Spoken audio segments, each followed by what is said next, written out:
Hello friends, आज हम explain करने वाले हैं केस्टल के चैप्टर नंबर 12 को।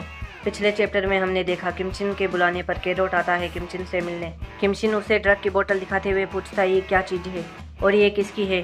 कैरोट उस चीज़ को देख के बोलता है ये चीज़ रशिया की CIS की गलियों में काफ़ी ज़्यादा फेमस है, क्योंकि ये चीज़ उस बंदे की है जिसका नाम है पाइथन। ये सुन के जिनताई और किमचिन शौक हो जाते हैं। फिर कैरोट बोलता है ये चीज़ पाइथन यानी बेकड़ू चेन की है। चैप्टर के स्टार्ट में हम देखते हैं कैरोट बोलता है ये चीज़ बेकड़ू चेन की है, और जैसा कि तुम्हें पता है हम जिन भी तकनीकियों का उपयोग करते हैं उनका इन्वेंशन उसी ने किया है। हम उससे बचने की जितनी भी कोशिश कर ले, लेकिन हम उससे बच नहीं सकते। उसके साथ जुड़ना या उसके साथ लड़ना बहुत ही खतरनाक होगा, चाहे भले ही उसके सामने आप ही क्यों ना हो। अब किमचिन बोलता है मुझे पता है, लेकिन इसमें आप मेरी कुछ मदद कर सकते हो। कैरोट मुझे बेकड़ू चेन के साथ कुछ बातचीत करनी है। अब कैरोट जिनताई की तरफ वो बोतल फेंकते हुए बोलता है मैं समझता हूँ, अगर आप मदद चाहते हो तो उन्हें फ़ोन करो, क्रिशा और मधवेदी। अगर आप उन्हें बुलाएंगे तो वो आपकी मदद करने ज़रूर आएंगे। अब मैं आपको बता दूं, क्रिशा और मधवेदी इस्करा के बहुत खतरनाक असेसन है, और इस्करा एक रशियन क्लेन है जो किलर और असेसन से भरा पड़ा है। अब कैरोट वहाँ से जाते हुए बोलता है मैं आपकी सुरक्षा के लिए प्रार्थना करता हूँ।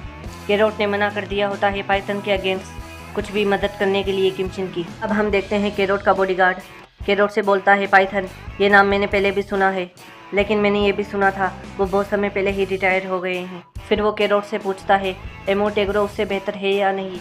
ये सुन के कैरोट बोलता है एमो टेग्रो उन सबसे बेहतर है जिन्हें मैंने अभी तक देखा है, बट मैंने अभी तक पाइथन की स्किल्स नहीं देखी अपनी आंखों से, तो कहना मुश्किल है। लेकिन जब भी कोई हिटमैन बोलता है तो सबसे पहले एक ही पर्सन का नाम दिमाग में आता है, और वो पर्सन है पाइथन, जिसे लोग हिटमैन के नाम से बुलाते हैं।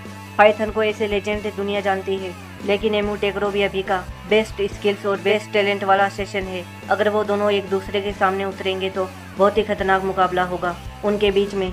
लेकिन अगर उनकी फाइट होती है तो इनमें से कोई एक तो जरूर मरेगा, और ये सोच के ही मैं काफ़ी ज़्यादा उत्साहित हो गया हूँ। अब बॉडीगार्ड कैरोट से पूछता है लेकिन उसके साथ वो पीले बाल वाला बंदा कौन है, क्या वो एमो टेग्रो का बॉडीगार्ड है।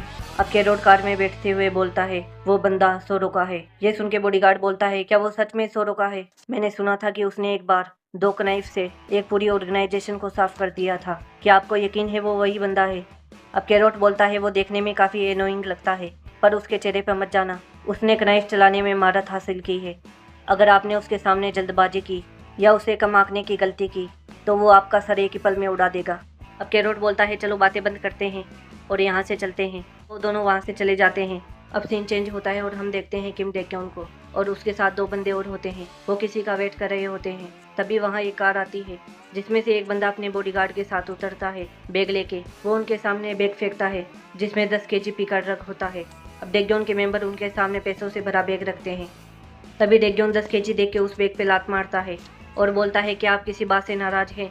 अब वो बंदा बोलता है कीमत बढ़ गई है, इन पैसों में इतना ही मिलेगा। अब डेक्योन के साथ वाला बंदा बोलता है हमने पिछले मंथ इसी कीमत में डील डन की थी, तो आप अब दुगनी कीमत क्यों मांग रहे हो। अब वो बंदा बोलता है अगर आपको ये पसंद नहीं आया तो सीधे किम जेहुन को यहाँ आने के लिए बोलो।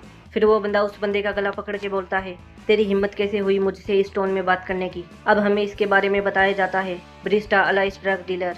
अब डेक्योन उसके सामने सर झुका के बोलता है कृपया दया करें, हम आधा ही लेकर जाएंगे। अब ब्रिस्टा उसकी तरफ देखता है और उस बंदे का गला छोड़ देता है और वहाँ से चला जाता है। अब वो मेंबर डेक्योन से बोलता है मुझे दुख है कि मेरी वजह से आपको अपना सर झुकाना पड़ा। अब सीन चेंज होता है और हम देखते हैं डेक्योन डीएक्सू से बोलता है मैं सामान ले आया हूँ। अब डीएक्सू बोलता है तुमने अच्छा काम किया, आओ वाइन पियो मेरे साथ। अब डेक्योन वाइन का गिलास उठाते हुए बोलता है थैंक यू।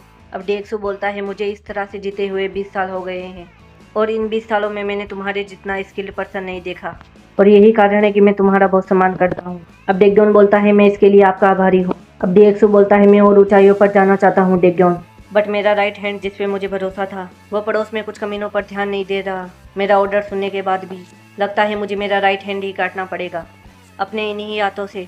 और ये सभी चीज़ डीएक्सू अपने राइट हैंड डेक्योन से गुस्से में बोल रहा होता है क्योंकि डेक्योन ने उसका ऑर्डर नहीं माना।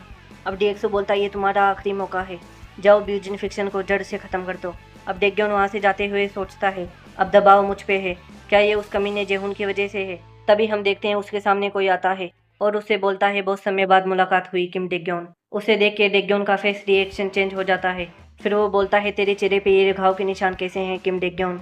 मैंने सुना बरसात के दिनों में ये घाव बहुत दर्द करते हैं। अब हमें इसके बारे में बताया जाता है। कैंग चेंग शियोक एनडीएक्सओ का पिछला राइट हैंड और डीए सिक्योरिटी का फॉर्मर सेकंड रैंक का बंदा, जो अभी अभी जेल से सजा काट के आया है। अब हमें 4 साल पहले की स्टोरी दिखाई जाती है, जहां डेग्योन को एनडीएक्सओ ने नहीं बल्कि कैंग चेंग शियोक ने मारा होता है और ये निशान डेग्योन को उसी ने दिए होते हैं। अब कैंग चेंग शियोक बोलता है, मैं काफी क्यूरियस था ये सोच के, जब मैं तेरे शरीर में एक नाइफ घुसाऊंगा तभी तेरे चेहरे पे यही एक्सप्रेशन रहेगा या नहीं। मुझे लगता है ये मैं जल्दी देख पाऊंगा और इस बार मैं तेरा जबड़ा ही काट डालूंगा। और यहीं पे चैप्टर खत्म हो जाता है। मिलते हैं नेक्स्ट चैप्टर में।